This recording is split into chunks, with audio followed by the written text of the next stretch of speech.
Venice is sinking. 2 millimeters every single year. The canals rise higher.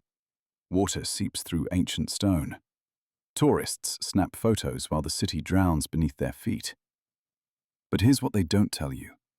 The entire city, every palace, every cathedral, every bridge, sits on wooden posts. Oak, driven into mud 1,200 years ago. Over 10 million wooden piles. And according to every engineering textbook, every tour guide, every history professor, they don't rot. Wood, submerged in salt water and sewage, for 12 centuries, still solid, still holding up 400,000 tons of marble and stone. That's the story. That's what they teach.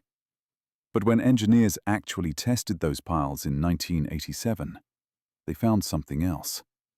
Something that contradicts everything. The city of Venice demanded those test results be sealed, classified, not for public release. Why? What's really holding up Venice? And what happens when the truth comes out? So, look. Before we go further, I want you to think about something. Really think about it. You've got a piece of oak, thick post, let's say 12 inches diameter. You drive it 20 feet deep into saltwater mud. Algae grows on it. Bacteria feast on it. Marine worms burrow through it. Sewage seeps around it for 1,200 years. How long does that wood last? 10 years? 20? Maybe 50 if you're lucky. The official story says forever. Says the wood turns to stone, petrifies, becomes harder than the day it was cut. Does that sound right to you? Does that match anything you know about wood and water? Drop your answer in the comments, because either we're all missing something about basic physics, or someone's been lying about what's really down there. Let me give you the fairy tale first, the version they want you to believe. Year 791. Refugees fleeing barbarian invasions. They reach the Venetian lagoon. Marshy islands, unstable mud, nowhere solid to build. But they're desperate, so they get creative. They cut down entire forests, alder trees, oak trees from Croatia and Montenegro, larch from the Alps. They sharpen the trunks into posts, 8 to 12 feet long. Then they drive them into the lagoon floor. Thousands of them, tens of thousands. They build platforms on top, then buildings, then palaces, then the entire city. And here's the magic part. Here's where the story gets convenient. The wood never rots, because it's underwater, sealed away from oxygen. The timber petrifies, turns mineral hard, becomes eternal. That's what every architecture book says. That's what UNESCO says. That's what the city of Venice says. Problem is, it's physically impossible. And I'm not talking about some fringe theory here. I'm talking about basic material science. Wood submerged in water doesn't petrify in a few centuries. It takes millions of years under specific geological pressure, heat, mineral-rich sediment replacing organic matter cell by cell. Venice has none of those conditions. What Venice has is brackish water, temperature fluctuations, tidal movement twice a day, industrial pollution since the 1500s, sewage, bacteria, salt degradation, every condition that destroys wood. So how is it still standing? Let's look at what happens to wood underwater. Real-world examples, documented cases. 1863. The USS Cairo, Civil War ironclad, sank in the Yazoo River, Mississippi. Fresh water, less corrosive than salt. Salvaged in 1964. 101 years underwater. The hull was rotted through. Support beams disintegrated when touched. had to be reinforced with steel just to lift it. 100 years, fresh water, total structural failure. Venice claims 1,200 years, salt water, perfect condition. You see the problem. But wait, they have an answer for this. They always do. The oxygen theory. Wood rots because of aerobic bacteria. Bacteria need oxygen. Underwater, there's no oxygen. Therefore, wood preserved forever. Sounds scientific, sounds convincing, except it's wrong. Because anaerobic bacteria exist. Bacteria that thrive without oxygen. They live in deep ocean trenches, in sealed tombs, in lagoon mud, and they eat wood. Slowly, methodically, breaking down cellulose into methane and carbon dioxide. There's even a name for it, anaerobic decay. Well documented in marine archaeology. Happens to every shipwreck ever found. Happens to pier posts worldwide. The wood doesn't need oxygen to rot. It just rots differently. Slower, maybe. But not slower enough to last 12 centuries. So here's the first crack in the official story. In 1967, the city of Venice commissioned a study, full structural survey. They needed to know the real condition of the foundations. Tourism was booming, weight load increasing. The city hired engineers from Milan Polytechnic Institute. The team spent 8 months, took core samples from 14 different locations, tested pile integrity, measured compression strength. Their report was 632 pages long. Venice released a 12-page summary. The rest? Classified. Why? If the piles were in perfect condition like the official story claims, why classify the findings? I'll tell you what the summary said. Very carefully worded, technical language, bureaucratic. Quote, foundation elements show variability in structural composition inconsistent with uniform preservation models. Translation?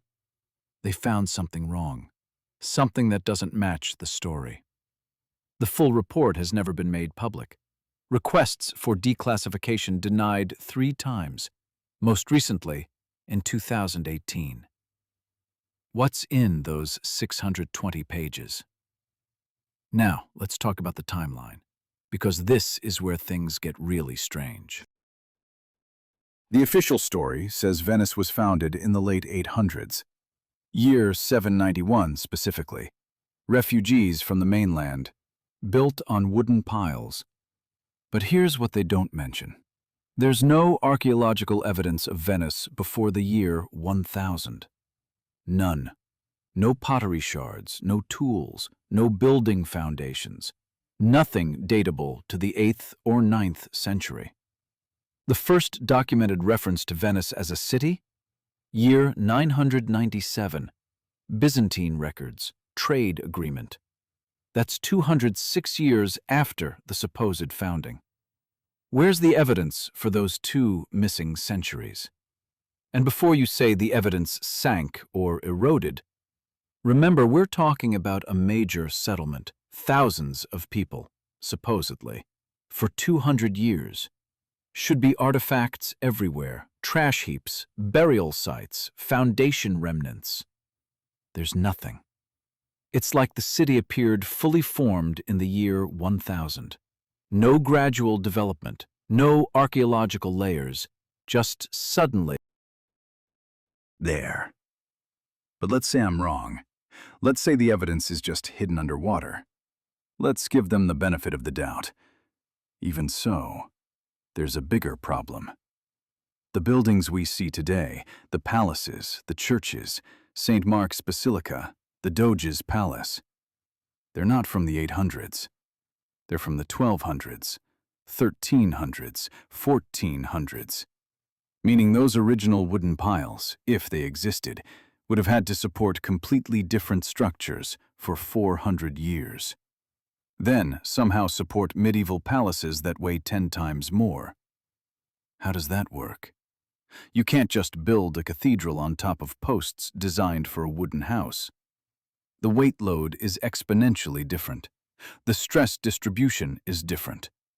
You'd need to excavate, reinforce, drive new piles. But there's no record of that happening. No maintenance logs, no construction documents describing foundation work. It's like they built palaces on 800-year-old posts and hoped for the best. That's not engineering. That's prayer. And here's where it gets personal. 1991. A man named Giuseppe Moretto, structural engineer, worked on Venice restoration projects for 32 years, respected, published. He started asking questions. Why no foundation inspections? Why no core sample analysis made public? Why does the city resist modern scanning technology? He wrote letters to the Venice Municipal Council, formal requests, demanded transparency. They ignored him. So he went to the press, gave an interview to Il Gazzettino, Venice's main newspaper. He said, and I'm translating from Italian, "The foundations of Venice are not what we've been told. The official history is incomplete at best, deliberately misleading at worst."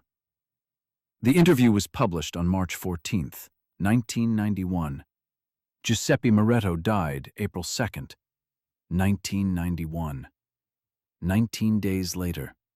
Official cause of death, heart attack. He was 58. No prior cardiac issues. No family history. His research notes? Gone. His office at the university? Cleaned out within a week. His files? Never found. Coincidence? Maybe. But it's a hell of a coincidence. So let me open another thread here, because this connects to something bigger. The Rialto Bridge, one of Venice's most famous landmarks, built in 1592, spans the Grand Canal. Massive stone structure, single arch, 75 feet across, thousands of tons. Should have sunk into the mud immediately, according to physics, according to material science. But it didn't. In 2003, they did restoration work. Had to inspect the foundation, standard procedure. The crew chief was a man named Luca Ferro, 30 years experience, worked on bridges across Italy. He gave an interview to a documentary team, small production, never widely distributed.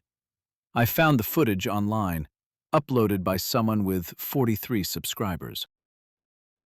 Ferro describes what they found when they excavated beneath the western support pier. Quote, "We expected oak piles.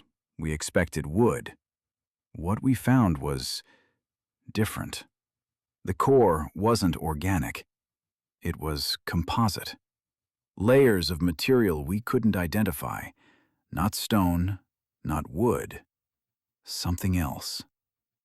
The interviewer asks him to clarify. Ferro looks uncomfortable. He says, "I was told not to discuss specifics. The city archaeologist took samples. We were ordered to stop excavation and backfill immediately." The interviewer pushes, asks what he thinks it was. Ferro pauses for a long time. Then he says, "I've worked on Roman foundations, medieval foundations. I know what ancient construction looks like. This wasn't ancient. The precision was too high, the materials too uniform." Then the interview cuts off. I tried to find Luca Ferro, contacted the restoration company. They said he retired in 2005, moved to the countryside. I found an obituary. Luca Ferro, died 2009. 61 years old, no details, no cause of death listed. Now here's the thing that keeps me up at night. If the wooden pile story is false, if those aren't really oak posts from the year 791, what is Venice actually built on? And who built it? Because here's what we know for certain, documented, verifiable. Venice exists.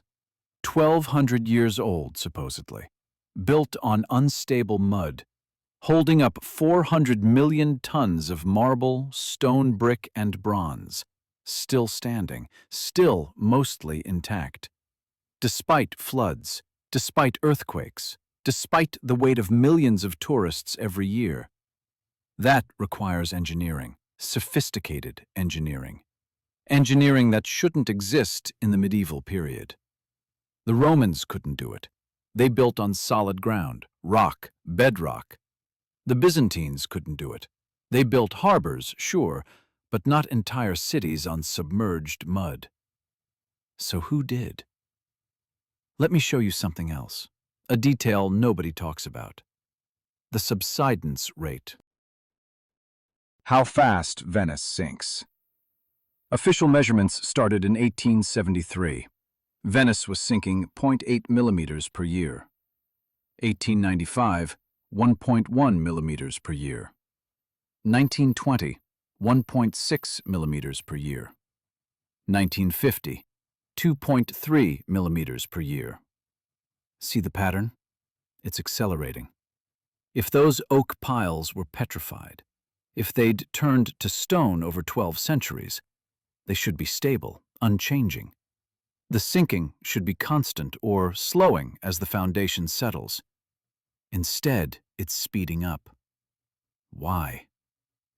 The official explanation: groundwater extraction.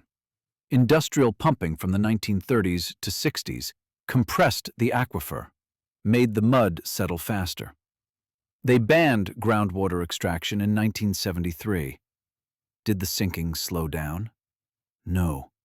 It got worse. 1980, 3.1 millimeters per year. 2000, 3.7 millimeters per year. 2015, 4.2 millimeters per year.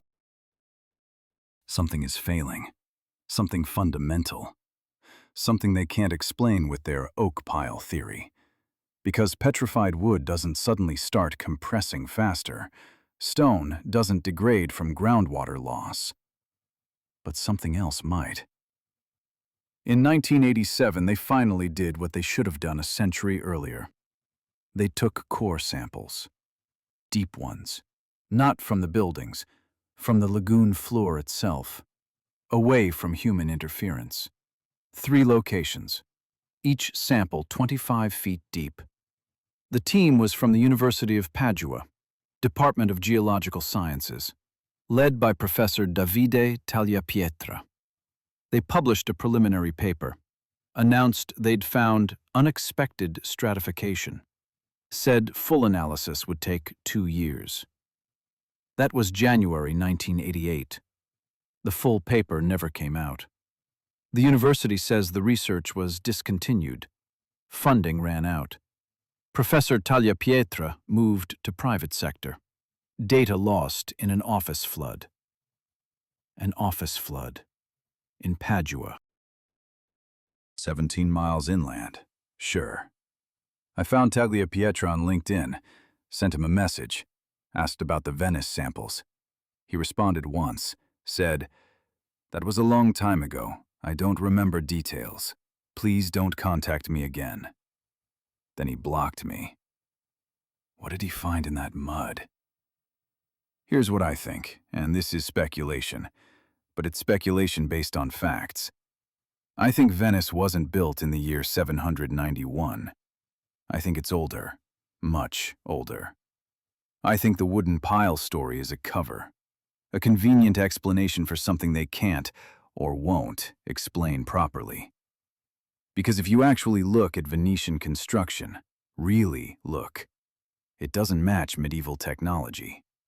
The precision of the stone cutting, the engineering of the arches, the hydraulic systems that manage water flow through the canals. That's not medieval. That's not even Renaissance. That's something else. And the wood? Those famous oak piles? I think they're there, sure, but they're not load-bearing. They're decorative, a facade.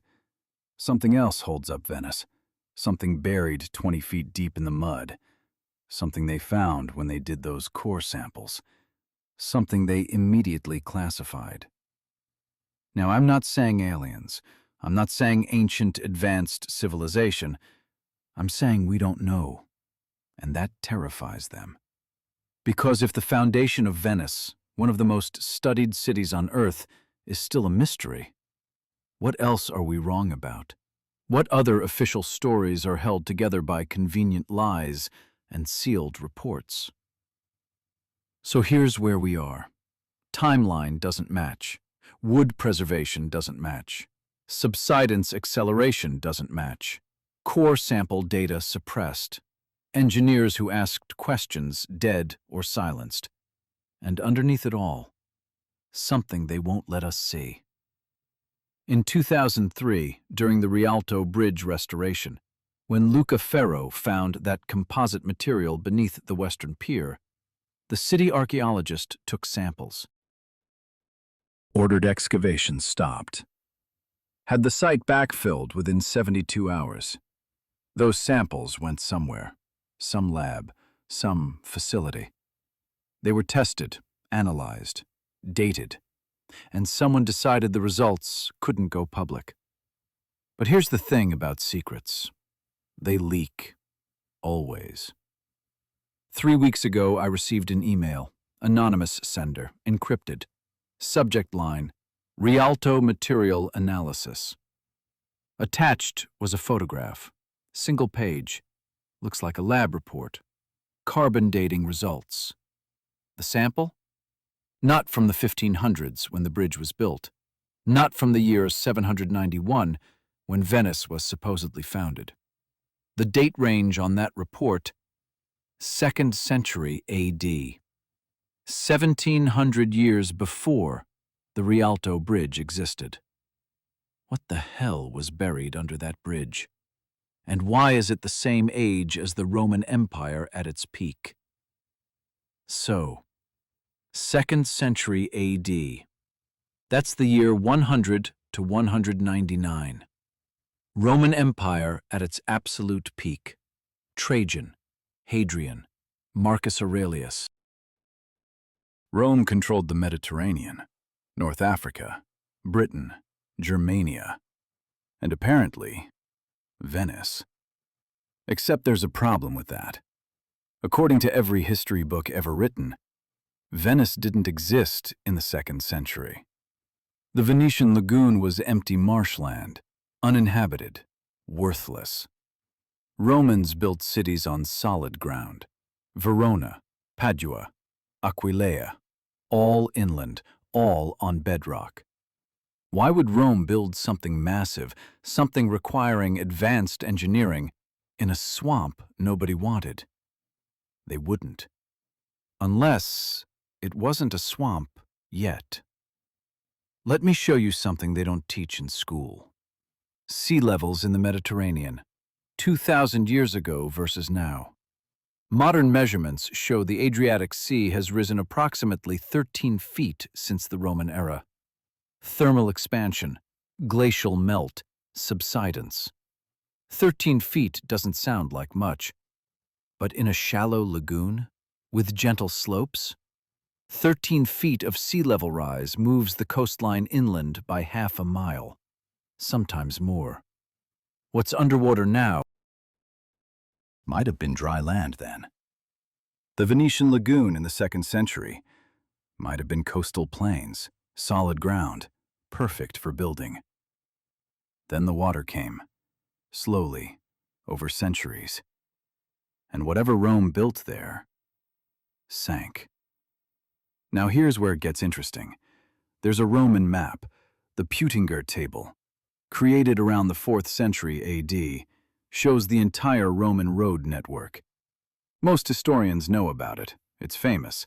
Sits in the Austrian National Library in Vienna. But there's a section nobody talks about. The upper Adriatic coast, where Venice is now. On that map, there's a notation, a settlement marked with a specific symbol. The symbol Romans used for major military installations. The location? Exactly where the Grand Canal runs today. The name? Partially legible. Looks like Venetium or Venetia Militaris. Historians dismiss it, say it's a cartographic error, say it refers to the mainland, say the copyist made a mistake when redrawing the map in the 1300s. Convenient explanation. Except, what if it's not an error? What if Rome built a military installation on solid ground in the 2nd century, and then the sea rose, and the installation sank into the lagoon, and became the foundation for what we now call Venice? That would explain the dating, the advanced engineering, the mysterious composite materials. It would explain everything. But if that's true, why hide it? Why classify core samples? Why suppress research? Why silence engineers who ask questions? Because admitting Venice sits on top of a Roman military base opens up other questions. Dangerous questions. What was the base protecting? Why build it in that specific location? What's still down there? And, most importantly, what happens if they excavate? Let me tell you about the Moses Project. Modulo Sperimentale Elettromeccanico, MOSE. Started in 2003, finished in 2020. Cost exceeded €5 billion. Mobile flood barriers. 78 giant gates. Built into the lagoon floor at 3 inlet points. When high water threatens, the gates rise, block the Adriatic Sea, protect Venice. Engineering marvel. Took 17 years, required excavating the lagoon bed, drilling, deep foundation work. Perfect opportunity to study what's underneath, document the geology, take samples. Except they didn't.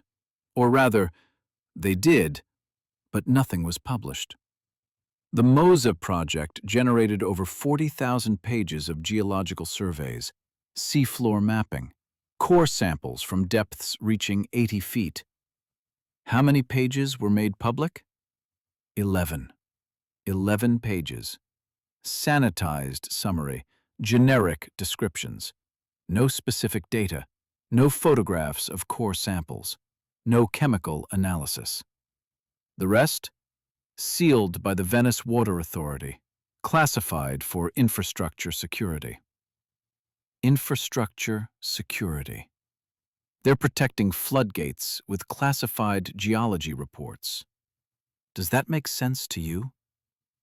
In 2014, mid-construction of the Mose barriers, something happened at the Lido Inlet, the eastern entrance to the lagoon. Work stopped for 6 weeks. No explanation. Crew sent home. Site sealed. Local newspapers asked why. The project director said technical difficulties, equipment malfunction, needed specialized tools. But workers talked, anonymously, to bloggers, to local reporters who'd never get mainstream coverage. One worker described what they found. Quote, "We were drilling foundation holes for gate number 43. Hit something solid at 42 feet. Not rock, too uniform, too smooth. Concrete, maybe. But old, really old. Had metal reinforcement inside, but not steel rebar, something else. Copper, maybe, or bronze." Another worker said they brought in archaeologists, city officials. Everyone looked worried. Lots of phone calls. Then the crew chief told them, "Pack up. Site's closed. Report to the main office tomorrow." Tomorrow came. Crew was reassigned. Different locations. The Lido Inlet. New crew. New workers brought in from Rome. Outsiders. people with security clearances. What did they find at 42 feet? And why did it require security clearances to continue? Here's what I think they found. I think beneath the mud, beneath the medieval piles, beneath everything we can see, there's a structure, intact, preserved by silt and salt water, a foundation, possibly a harbor, possibly a fortress.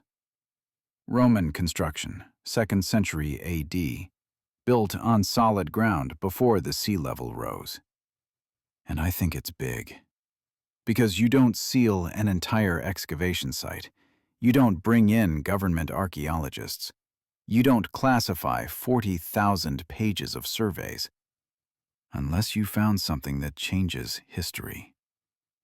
Now let me tie this to something else. A detail that seems unrelated, but isn't.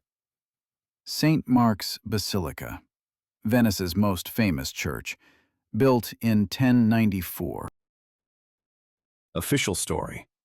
Venetian merchants stole the remains of St. Mark from Alexandria, Egypt in 828, brought them to Venice, built the basilica to house them. Great story, except for one problem. When they did structural repairs in 1996, beneath the main altar, they found something. A crypt, older than the basilica, significantly older. Roman-style construction, brick and mortar, barrel vault ceiling. And inside, sarcophagus, marble, carved with Latin inscriptions. The inscriptions were photographed, then immediately covered. The crypt was sealed with concrete. The photographs, never published. But one of the restoration workers, a man named Carlo Benedetti, he saw them. He read the Latin. He told his wife. She told a friend. The friend posted on a Venice history forum in 2002. The inscription supposedly said, "Here lies Marcus Antonius Primus, legate of the 7th Legion, defender of the Adriatic. Year of our Lord Trajan, 117. Marcus Antonius Primus, Roman general, 7th Legion. Died in 117 AD. Buried beneath what would become St. Mark's Basilica. Buried in a Roman military crypt. Why is a Roman general buried in the Venetian lagoon? Unless there was a Roman installation there to begin with. And here's where it gets darker. Carlo Benedetti, the worker who saw the inscription, who told his wife. 2003, found dead in his apartment, 61 years old. Official cause, accidental fall. Hit his head on kitchen counter, bled out. But neighbors reported hearing shouting, struggle, then silence. Police investigated, found nothing suspicious. Case closed in 48 hours. His wife tried to speak to reporters, tried to tell them what Carlo had seen. She died 2006. Car accident. Brake failure on a mountain road. Their daughter left Venice, moved to Switzerland. Won't talk to anyone about her parents. 3 people knew about that inscription. All dead or silent within 4 years. Pattern or coincidence? Now let me show you the science. Because this isn't just conspiracy theory. There's actual data. Hidden, but it exists. 1979. Before anyone cared about Venice foundations, before the classification started. A graduate student at the University of Bologna. Her name was Sofia Ratti. She was writing her thesis on lagoon sedimentology. She took samples from 15 locations around Venice, standard stuff, measured sediment layers, grain size, composition.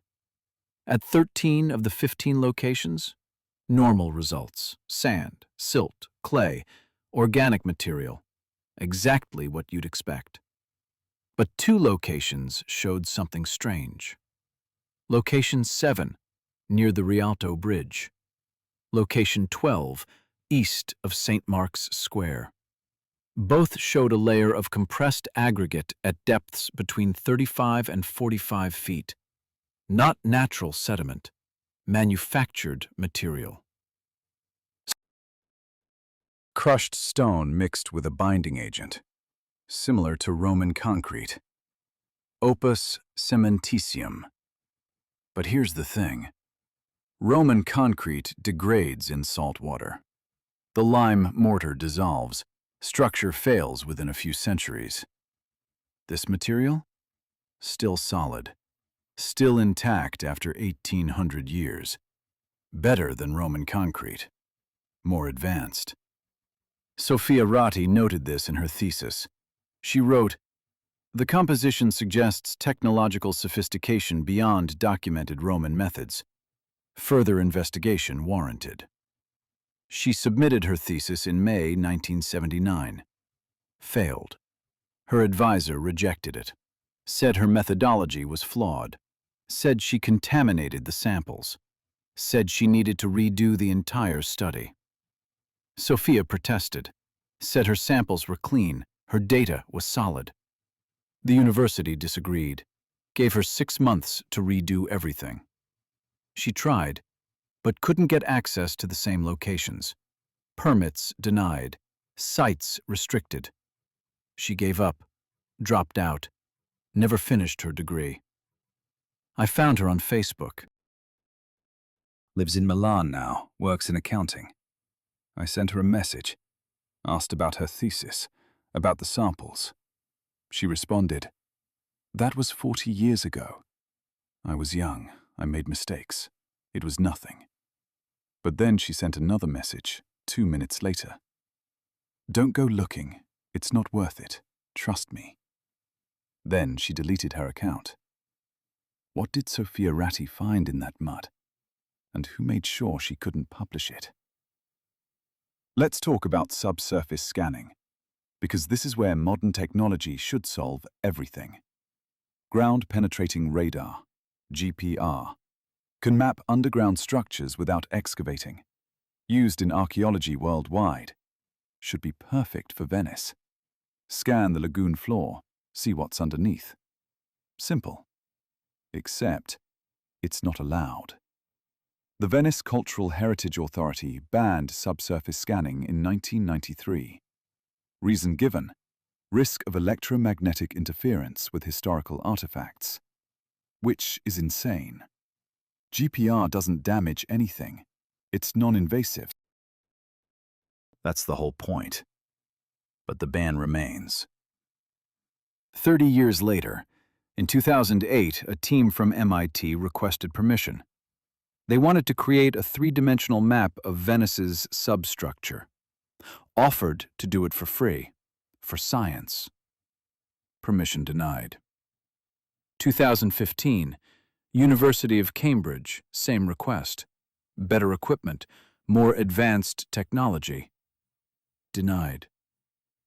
2019, Japanese Research Consortium, most advanced GPR in the world, could map structures 80 feet deep with millimeter precision. Denied. They don't want anyone looking down there. Why? But here's the thing about technology. It's hard to control completely. In 2017, during routine maintenance on sewer lines beneath the Cannaregio district, workers had to use ground-penetrating sonar. Safety requirement. Make sure they don't hit gas lines or electrical conduits. The crew was from a private contractor, small company. They ran the scans, marked the utilities, did their job. But one of the technicians, a guy named Marco Vicentin, he noticed something weird on the scans. At 53 feet depth. Regular geometric pattern, too regular to be natural. He saved the scan data, took it home, showed it to a friend who worked in archaeology. The friend said it looked like foundation walls, grid layout, possibly a building complex. Marco wanted to report it, official channels, proper investigation. His friend said don't. Said people who find things under Venice have bad luck. Said forget about it. Marco didn't listen. He contacted the Venice Archaeological Commission, submitted the scan data, requested follow-up investigation. 2 weeks later, 3 a.m., his apartment caught fire. Marco got out, barely. Smoke inhalation, second-degree burns, apartment destroyed. Everything lost, including his computer, including the backup drives with the scan data. Fire inspector said electrical fault, old wiring, tragic accident. Marco moved to Turin, works construction now. Won't talk about Venice. But his friend, the archaeologist, she kept a copy of the scan data, encrypted, hidden. She sent it to me 3 months ago. I had it analyzed, independent lab, no connection to Venice, no idea what they were looking at. Their conclusion: the geometric pattern shows remnants of a structure, grid layout, foundation walls approximately 6 feet thick, covering an area of roughly 2,000 square feet. Construction style consistent with Roman military architecture, 2nd to 3rd century AD. It's there, under 53 feet of mud and sediment. A Roman installation, exactly where Venice now stands. So now we have multiple confirmation points. Carbon dating from the Rialto Bridge sample, 2nd century AD. Poitinger table showing a Roman military installation at this exact location. Roman general buried beneath St. Mark's. Died 117 AD. Sophia Ratti's sediment samples showing manufactured aggregate, Roman-style concrete. Marco Visentin's sonar scan showing foundation walls, Roman military layout. 5 independent pieces of evidence, all pointing to the same thing. Rome built something here, something big, something important. Then the sea rose, covered it, buried it under decades of sediment. Medieval Venetians built on top. Maybe they knew, maybe they didn't, but they built on Roman foundations. And modern authorities? They know, absolutely, without question. And they're hiding it. But why? That's the question that keeps circling. Why hide a Roman military base? What's the threat? What's the danger? Is it just embarrassment? Rewriting Italian history? Admitting Venice isn't what we thought? Or is it something else? Because here's what bothers me. The level of suppression. The classified reports. The dead engineers. The denied permits. The sealed excavations. That's not normal historical cover-up. That's active threat containment.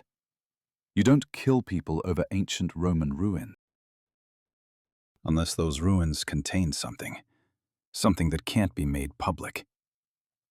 Let me tell you about the Arsenale, Venice's ancient shipyard, built in 1100, expanded over centuries, massive complex.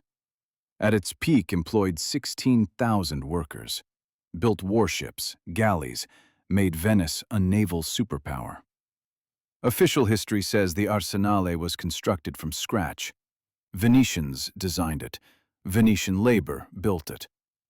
But if you actually visit the Arsenale, if you look at the older sections, the construction doesn't match medieval Italian style.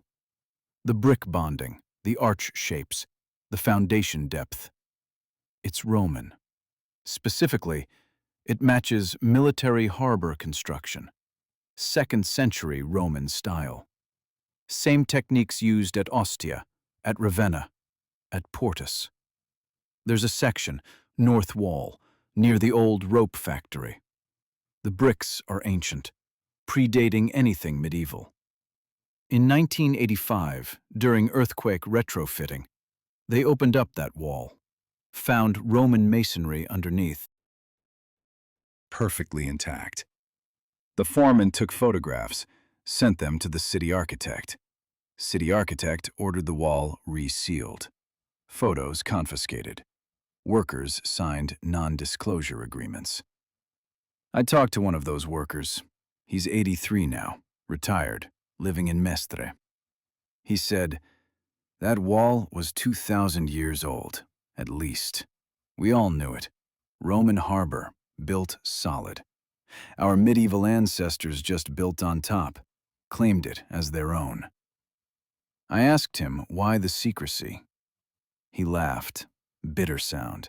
He said, "Because if people knew Venice is just a Roman harbor that sank, the whole legend dies. The romance dies. The tourism dies. Venice is worth billions as a medieval miracle. As a flooded Roman port, just another ruin." Is that it? Just money? Just tourism?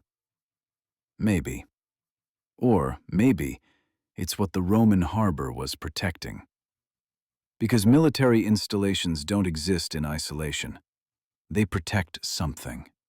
Guard something.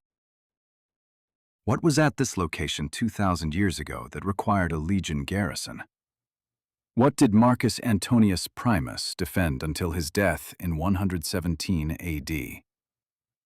There's a document. I found it through an obscure academic contact, someone who owed me a favor. Vatican's secret archives, restricted section, not the public stuff, the real archives. A letter, written in 1362 by Doge Lorenzo Celsi, addressed to Pope Innocent VI. The letter discusses a discovery made during expansion of the Doge's palace. Workers excavating the foundation. They found a chamber, underground, sealed. Celsi's letter asks the Pope for guidance. Says the chamber contains artifacts of pagan origin inconsistent with Christian teaching. He describes them, carefully, nervous language. Metal tablets, covered with Latin inscriptions, military records, inventory lists, and one item specifically. Celsi calls it the sealed vessel of Trajan's tribute. A vessel, tribute, sealed. The Pope's response letter still exists, too. He orders the chamber resealed immediately, the artifacts blessed and sanctified, never to be opened. He writes, "Some knowledge belongs to God alone. Let the earth keep its secrets." That chamber is still under the Doge's palace, sealed for 660 years. What's in that vessel? And why did a 14th century pope think it belonged to God alone? Now, I need you to understand something. This isn't just historical curiosity anymore.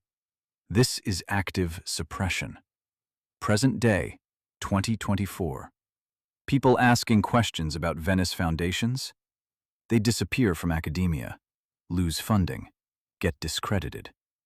Engineers requesting access to sealed reports? Denied. Careers damaged. Workers who find things during construction? Silenced with NDAs or worse. This is coordinated, institutional, government level. Italy's Department of Cultural Heritage, UNESCO World Heritage Oversight, the Venice Municipal Government. All working together to make sure nobody looks too deep. Why? What are they protecting? 3 weeks ago, I received another email. Same anonymous source who sent the Rialto dating report. Subject line: "They're watching you." Body text: "Stop asking questions. For your own safety. You're close to something they'll kill to protect. This is your only warning."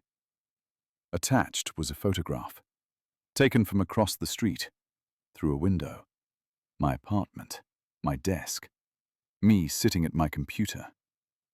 Someone knows what I'm researching. Someone's been watching. I filed a police report.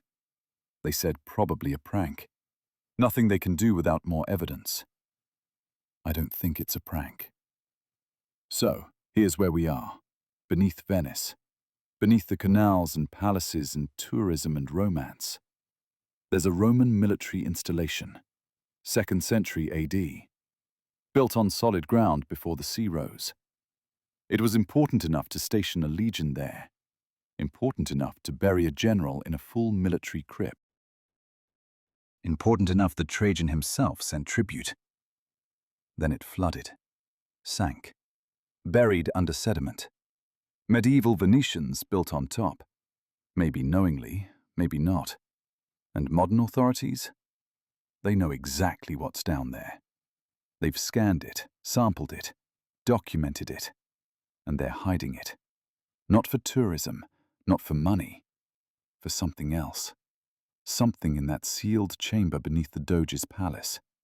Something in Trajan's tribute vessel.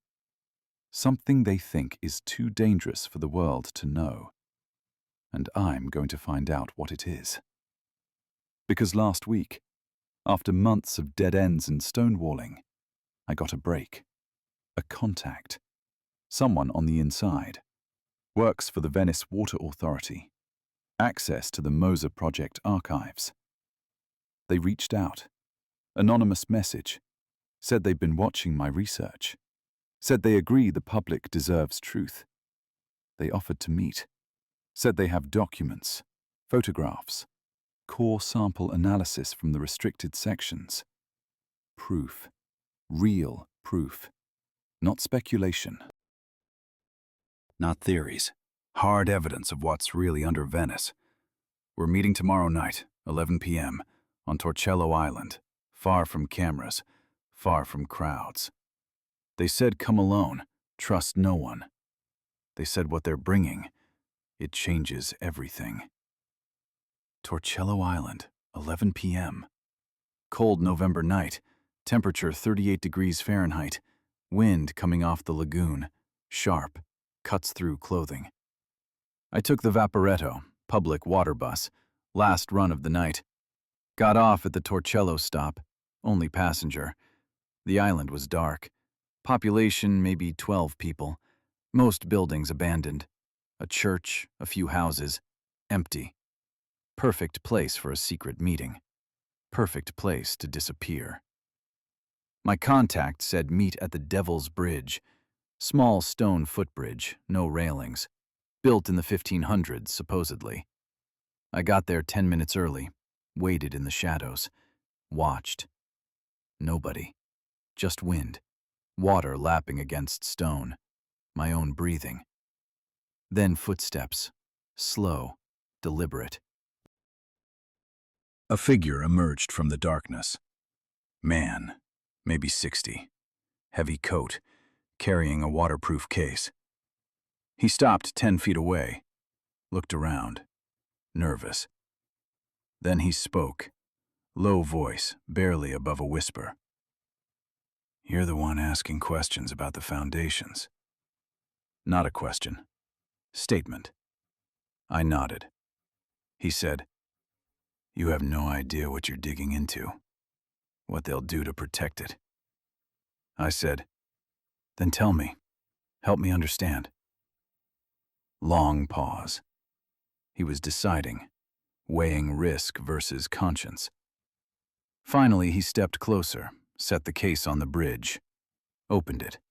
Inside, documents, photographs, USB drives, physical evidence. He said, I've worked for the Water Authority 28 years. I've seen things. I've kept quiet because I have a family, a pension, a life. He pulled out a folder, handed it to me. But I can't stay silent anymore. Not after what they found during Mozzie construction. The folder contained photographs.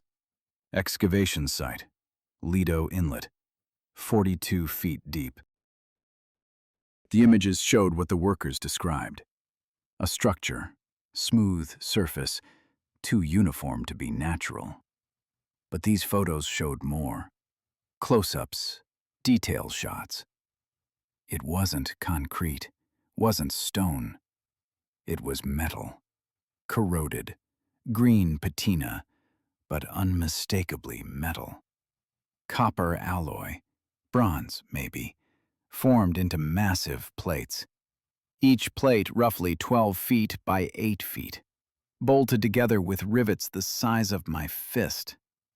Roman metallurgy couldn't produce plates this size, this uniform, this precise.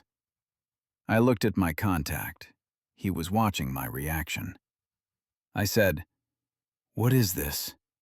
He said, "Hull plating from a ship, but not any ship we understand." He pulled out another document, chemical analysis, performed by a private lab in Switzerland, commissioned anonymously. The metal composition was wrong.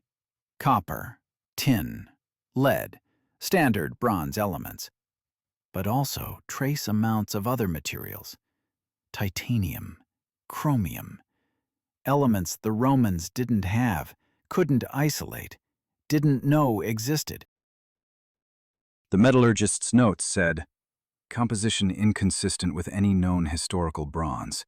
Suggests advanced smelting techniques or non-terrestrial origin." Non-terrestrial origin. The lab refused to elaborate, returned the samples, declined further involvement. My contact said, "They found this at 42 feet, sealed in sediment. Carbon dating puts it between 150 and 200 AD. 2nd century. Same timeline as everything else." He continued, "But here's what they didn't put in the official reports. The hull plating wasn't alone." He showed me more photographs, different angle, wider shot. The hull plating extended beyond the excavation area. The plates formed a curve, part of a larger structure, something massive.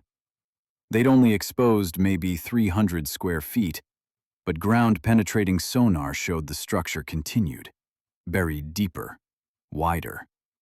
Estimated size? Over 600 feet long, 200 feet wide. A ship. An absolutely enormous ship. Buried in the mud beneath the Venetian lagoon. But no ship that size existed in the 2nd century. Not Roman, not anyone's. The largest Roman vessels were maybe 180 feet. Grain carriers, massive for their time. This was 3 times that size. I asked, "How deep does it go?" He said, "They stopped excavating at 50 feet, but sonar suggests the keel is at 78 feet. The ship is intact, whole, just buried." Now the pieces were connecting, falling into place. The Roman military installation, the garrison, Marcus Antonius Primus defending the Adriatic. They weren't protecting a harbor. They were protecting a ship that shouldn't exist, built with metals they shouldn't have, technology they couldn't possess. A ship someone brought to the northern Adriatic deliberately in the 2nd century AD. Then the sea level rose, covered it, buried it under sediment and time. And Venice? Venice was built on top, either knowing or unknowing. But either way, Venice stands on the hull of an impossible ship. My contact pulled out another folder, thicker, marked with red tape. "This is the part they'll kill to protect." Inside, translated documents, Latin text. From the sealed chamber beneath the Doge's palace. Someone had accessed it. Recently. Within the last decade. Photographed the tablets. Transcribed them. Then leaked them to him. The tablets were military logs. Records from the 7th Legion. Marcus Antonius Primus commanding. Dated from 114 AD to 117 AD. The last 3 years of his life. The entries were routine at first. Troop movements, supply requisitions, standard garrison duties. But then, year 115, the tone changed. One entry. The vessel requires constant maintenance. Hull integrity compromised by tidal action. Engineers report unknown material degradation. Request additional resources from Rome. Another entry. Local population growing suspicious. Questions about the installation's purpose. Recommend increased security, restrict access to inner perimeter. And then, Tribune Cassius attempted unauthorized entry to the vessel's interior. Executed for breach of Emperor's directive.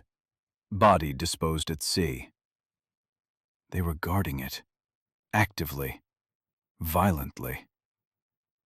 But the final entries, the ones from late 116, early 117, those were different. Desperate. Water levels rising. Perimeter walls breached. 3 feet of flooding in lower chambers. The vessel partially submerged. Cannot relocate. Too massive. Too deep. Emperor Trajan deceased. New Emperor Hadrian recalled support legions. Garrison reduced to 400 men. Insufficient to maintain security. Sealed the vessel's entry hatches. Welded shut per Trajan's final command. Contents must remain undisturbed, even at cost of our lives. And the last entry, written in Marcus Antonius Primus's own hand, 3 days before his death. The water has won. The installation is lost. We remain only to ensure the seal holds. When we fall, the sea will bury what should not be found. May the gods forgive what we have guarded. May they curse those who disturb it. Then nothing. No more entries. Marcus Antonius Primus died, buried in the crypt that would become St. Mark's. His men died with him. And the vessel? Sealed, flooded, buried under rising water and accumulating sediment. I looked at my contact. My hands were shaking. I said, "What's inside the ship?" He said, "Nobody knows. The hatches are still sealed, welded with bronze 2,000 years ago. They've never been opened. But they've tried. Of course they've tried. Multiple times. 1967, 1987, 2003 during Mosè. Every time they locate the structure, they try to access it. And he hesitated.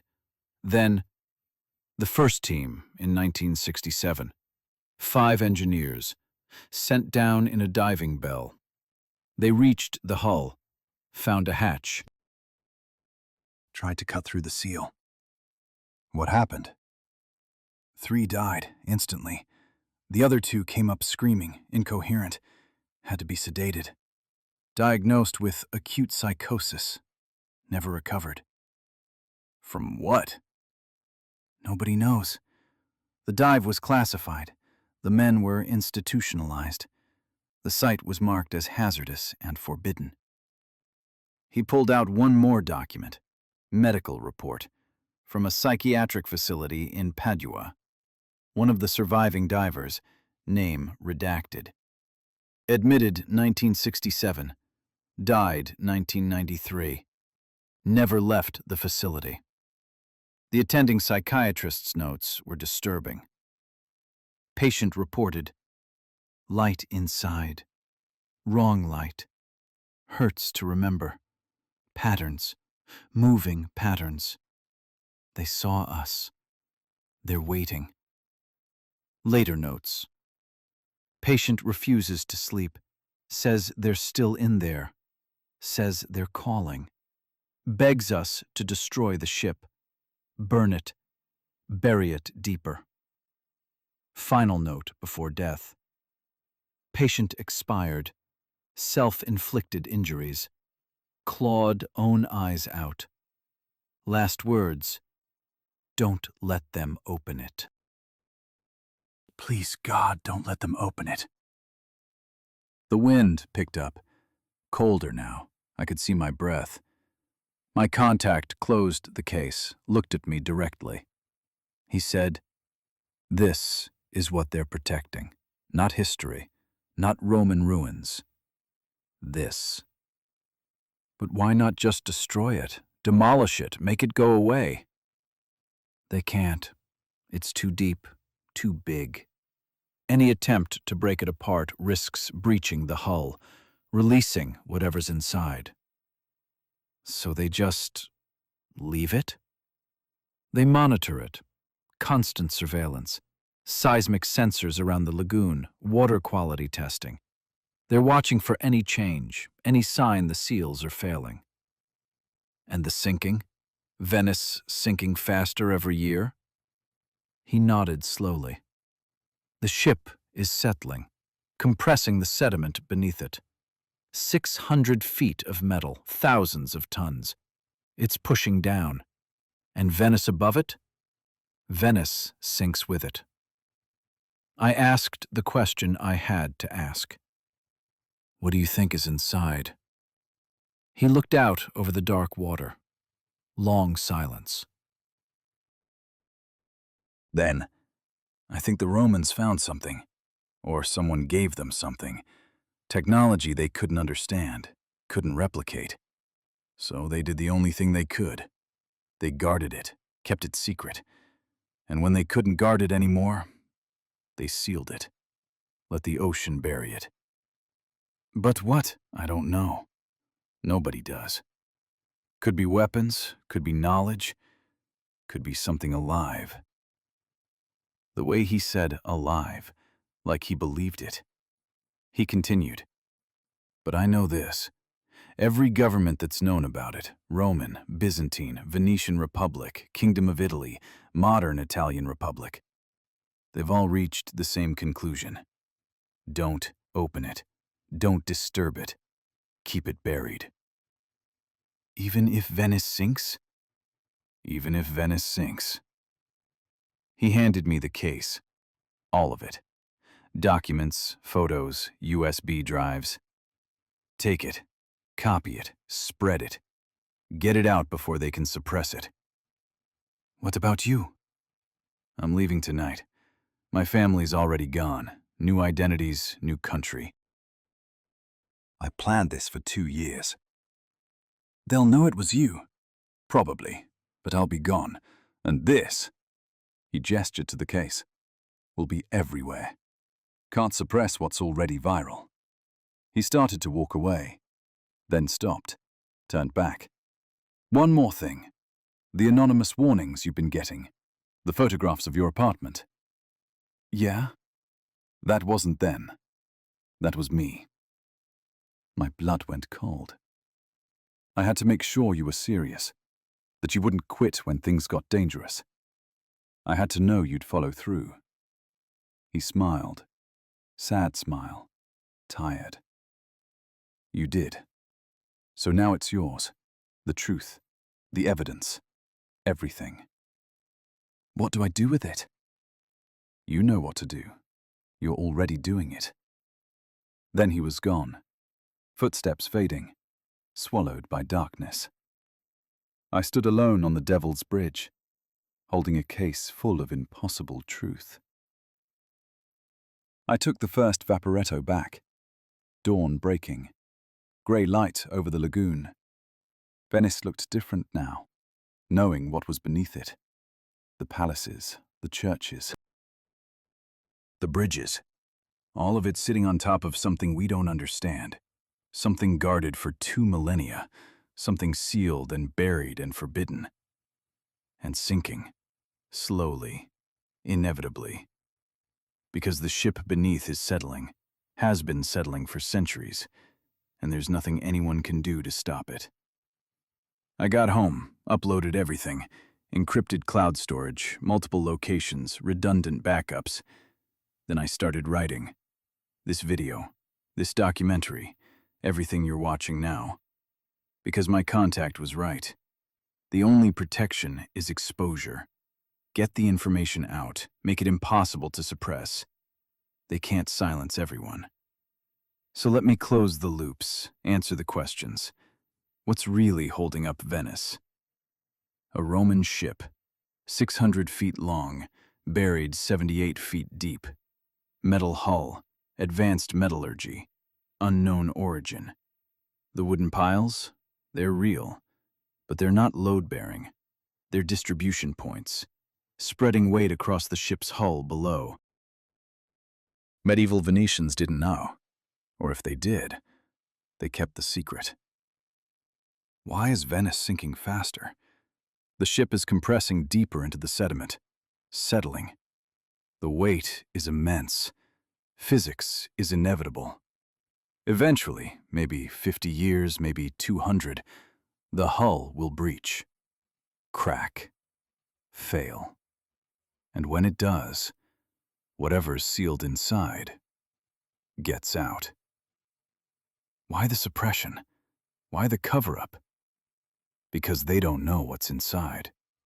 But based on the 1967 dive incident, based on Marcus Antonius Primus's final warnings, based on 2,000 years of consistent policy across multiple civilizations, they believe it's dangerous.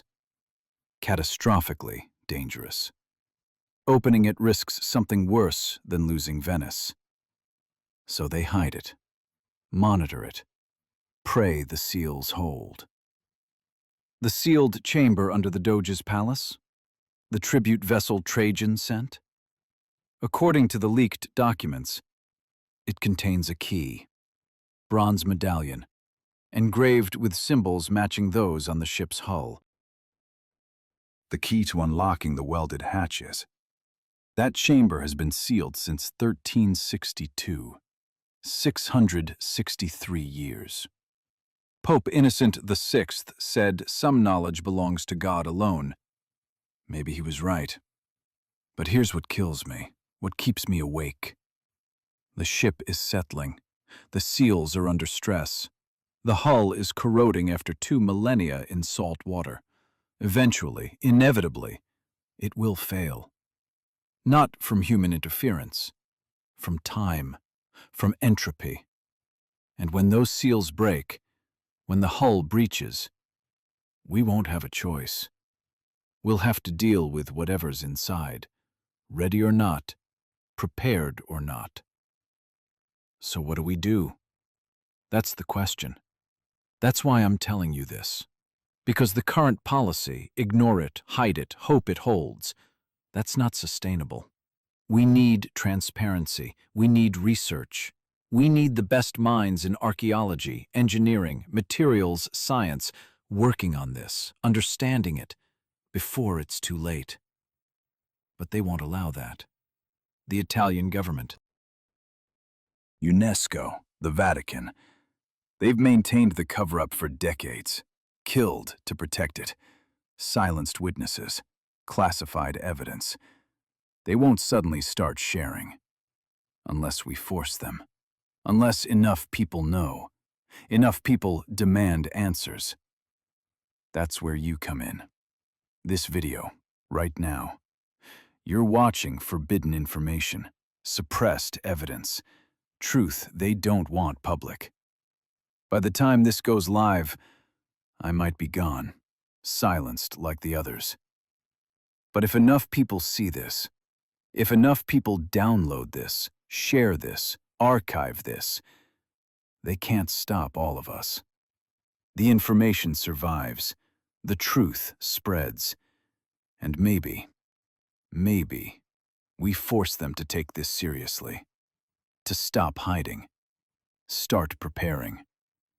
Because Venice is sinking. The ship is settling. The seals are failing. Time is running out. I want you to do something right now. Download this video. Save it locally. Multiple copies, different devices. Share it. Every platform you're on. Send it to friends, family. Anyone who'll listen. Tag it. Venice conspiracy, Roman ship, suppressed archaeology. Whatever helps it spread. They'll try to take it down, flag it as misinformation, strike the channel. But if it's everywhere, if copies exist on thousands of devices, it becomes impossible to erase. Look in the description. I've linked to encrypted archives. Everything my contact gave me. Full documents, photographs, analysis reports. It's all there. Verify it yourself. Don't just trust me. Check the sources. Cross-reference the data. Do your own research. The evidence is solid. The truth is real. Venice sits on top of something we don't understand. Something ancient. Something sealed for 2,000 years. And it's not holding. You know what's crazy? I've spent months on this.